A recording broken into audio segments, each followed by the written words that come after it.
உங்களுக்குன்னு எல்லைகள் வகுக்கிறது உங்களுக்கு சுயநலமா தோணுதா? அது உங்க தப்பு இல்லை. நீங்க பழக்கப்பட்டு பல வருஷமா இருந்த சிறை பேசுது.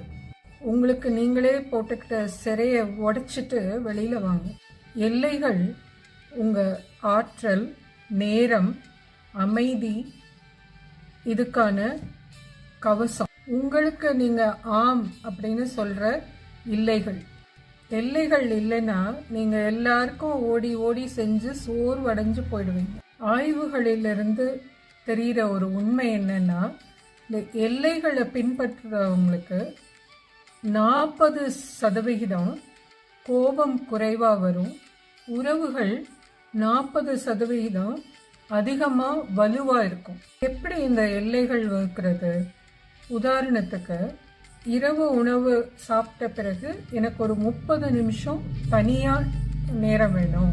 குழந்தைகள் விளையாடுறதுக்கு நேரம் கொடுக்கறது. இரவு 8 மணிக்கு மேலே விளையாடுறது கூடாது.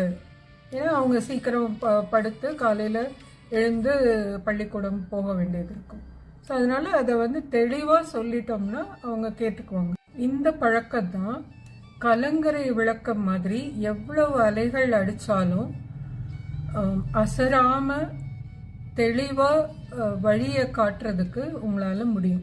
எல்லைகள் வகுப்பது சுயநலம் கிடையாது, அது வாழ்வதற்கான உயிர் நாடி. இந்த ரத்தினத்தை சேமிச்சு வச்சுக்கோங்க.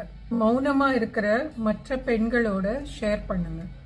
இன்னையிலேருந்தே உங்களுக்கு ஒரு எல்லை வகுக்கிறத தொடங்குங்க. நீங்க எதுக்கு முதல்ல இல்லைன்னு சொல்ல ஆரம்பிச்சீங்க? கமெண்ட்ல அதை சொல்லுங்க. எல்லை வகுக்கிறதுல முழுசா நீங்க மாறணும் அப்படின்னு விரும்பினீங்கன்னா என்னை ஃபாலோ பண்ணுங்க.